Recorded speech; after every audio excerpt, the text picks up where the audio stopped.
Hi guys, welcome to a new video on Sonal's life, and as you can tell, after a long few weeks, we have finally completed the New Japan Cup. We have Hiroki Goto's next challenger for Sakura Genesis, and hell, let's get into an entire review of this entire tournament, which has seen ups, downs, emotions, factions, feuds.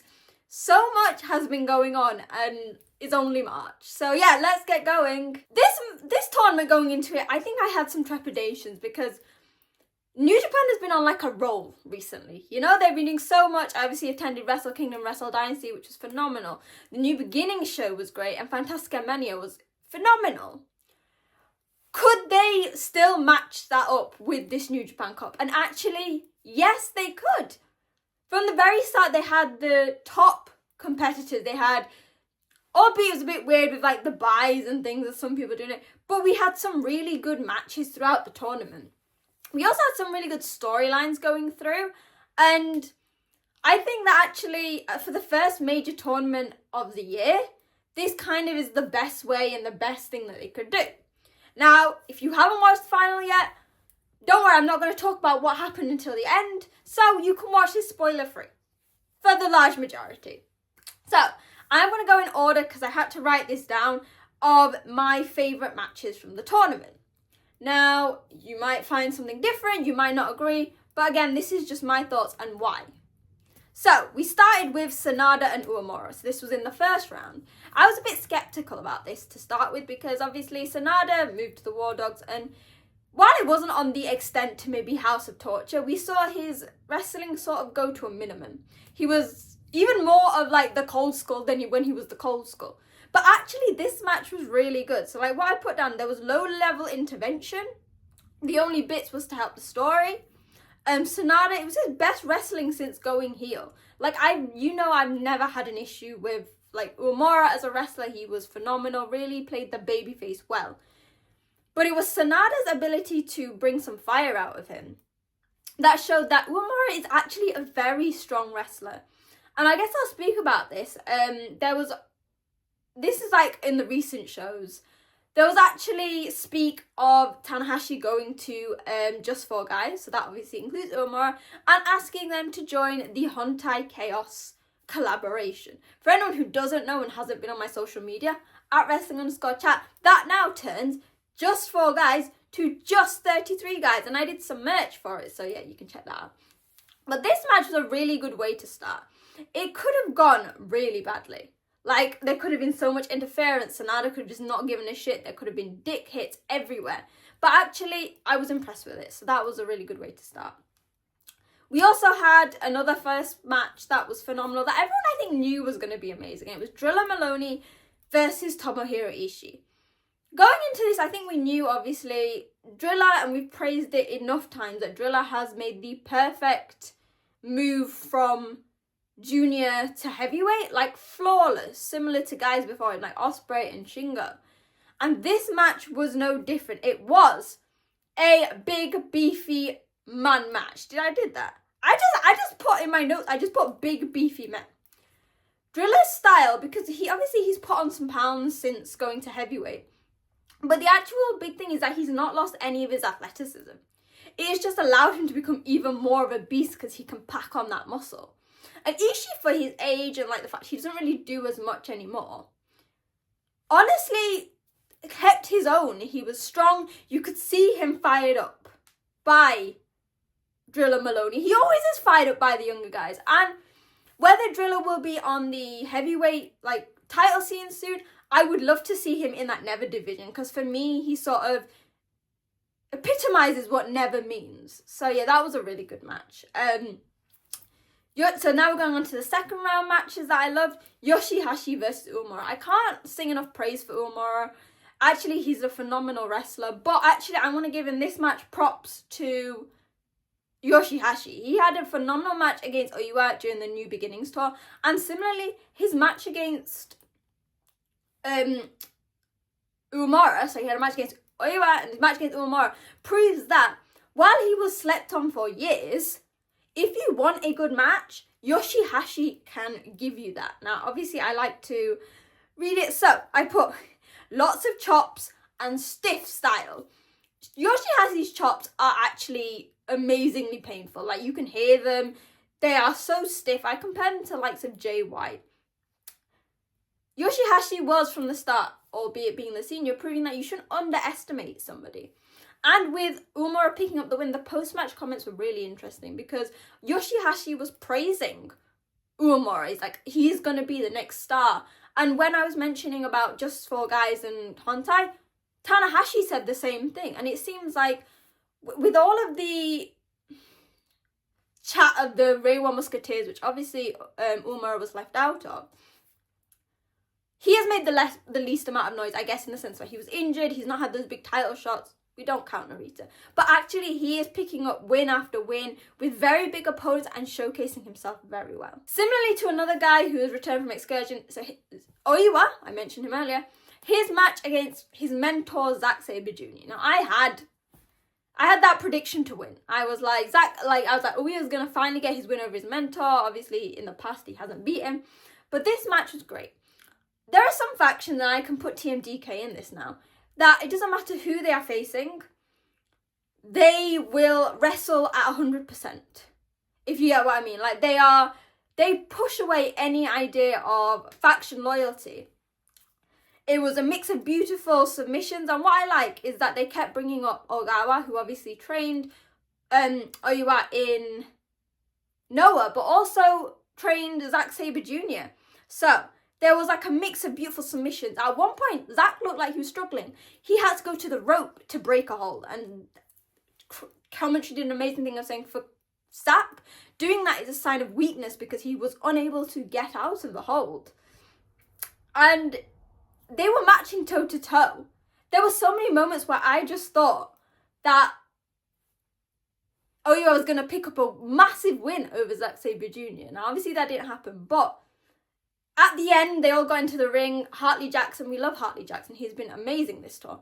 Got in and you could see the friendship between the two. Between the whole faction, they are extremely strong. And yeah, this was honestly, I think, Oiwa's best match. And Zack proved that he is a phenomenal mentor because he, and along with TMDK and the things in Noah, has helped Oiwa get to this point. So actually, surprisingly, now I keep mentioning, I think all these matches tend to be on the left side. There were actually some very good matches on the right side. Just for me, personally, the left side was phenomenal. We had Taichi versus Gabe. Okay, so the ending was really shit, which saw a count out for Gabe because of House of Torture, House of Dickheads, House of Twats. But before this match was amazing. Taichi, since becoming a babyface, has actually shone in so many ways. In the sense that, like, he has found those opponents he can do amazing things with. And they tend to be the guys in the Never division. Like, obviously, Gabe is holding the strong open weight. So, if you see Taichi with Ishii or Shingo, he has phenomenal matches. And this was no different, sorry. If you hark back and remember his amazing match with Kotribushi, where it just kicks and stuff, that was very similar. What have I put here? So Taichi is known for his stiff tournament matches with kicks and chops, but they motivated each other. Like, you could see that Gabe was trying to bring something out of Taichi because, as they mentioned and kept mentioning, well, I'll mention the next match, Taichi had yet to win any match in 2025. And I'm really annoyed that House of Torture got involved because I think this would have been a phenomenal match. Like, if it had gone the stretch and, like, whether Taichi or Gabe would have won, it probably would have been even higher for, like, many people. And talking about Taichi, my favourite match of the entire tournament, we finally got Dangerous Tekka's reunion, which obviously I guess was thanks to House of Torture interfering. This match, I think, not just my match of the tournament, might actually be candidate for match of the year. Going into this, Taichi was really downtrodden because he hadn't won his match against Gabe. He'd won by count out, which wasn't even because of him. And so even getting in the ring, like, at the start, he seemed very reluctant. He was very, like, upset. And I'm going to say, Zack was drawing it out of him. Obviously, ex-boyfriends and stuff, ex-husbands, I'd say.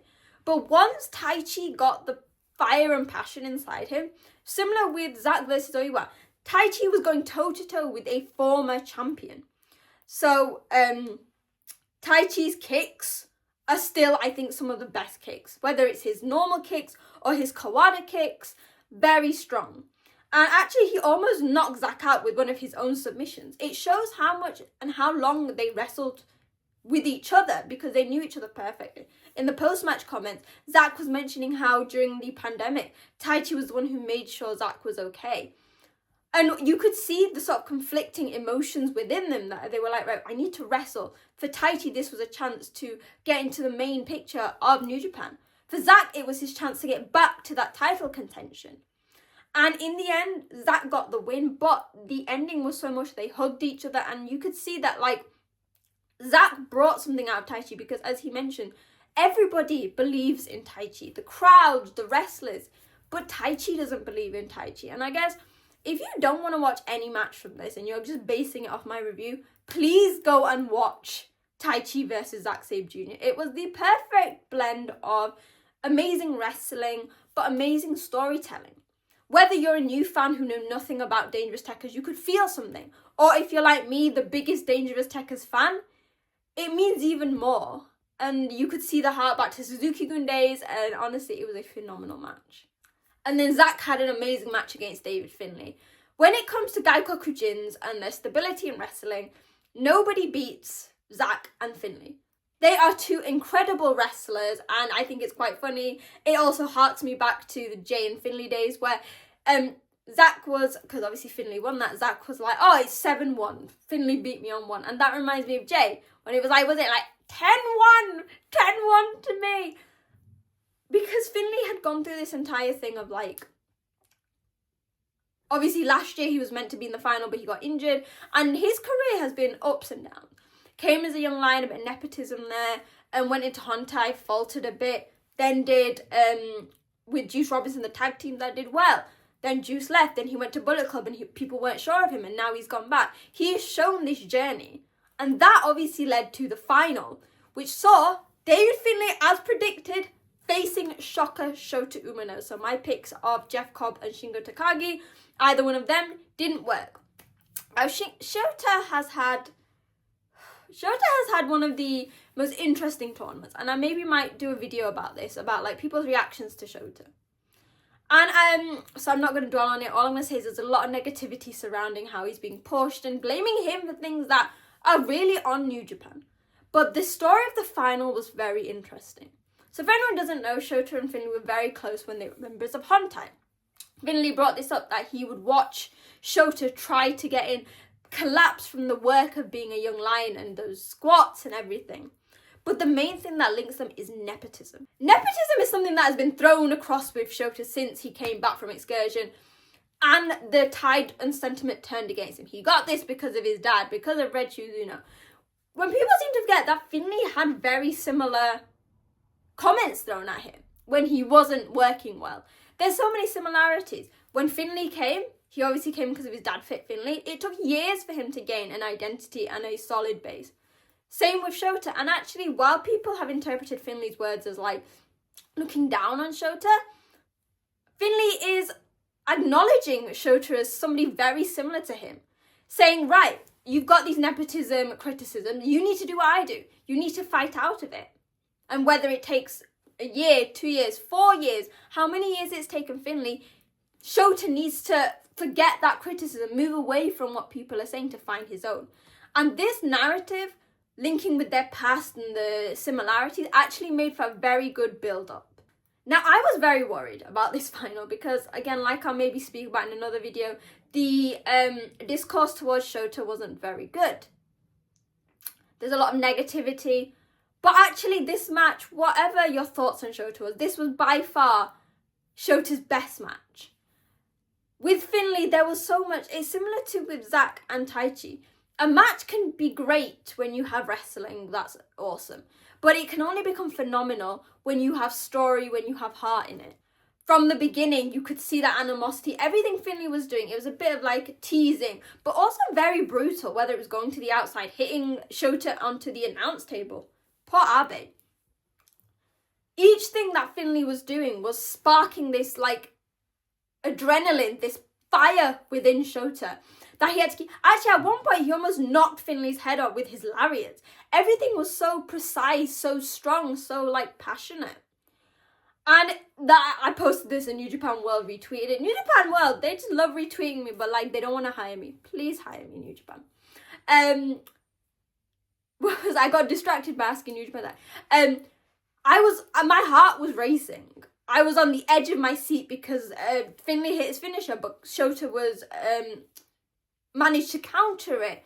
There was so many near falls that I was like on the edge of my seat. Obviously, as you can tell, I love Shota, but I thought this was the perfect time to whip out my C Block t-shirt. For anyone who doesn't know the lore about C Block, you're missing out. And if you want, I can bring that up at some point. But this match went about 30 minutes and it was phenomenal. It was strong, hard-hitting.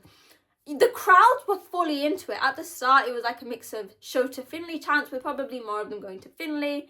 But actually, by the end of it, the crowds were just enjoying it. And at the end, Finlay got the win. And like, a lot of things have made me emotional since watching New Japan. Like, Doki winning, Goto winning, but this one is particularly important. Because for anyone who doesn't know, I actually started watching New Japan in 2018, and the feud that got me obsessed was actually David Finlay versus Jay White for the United States title.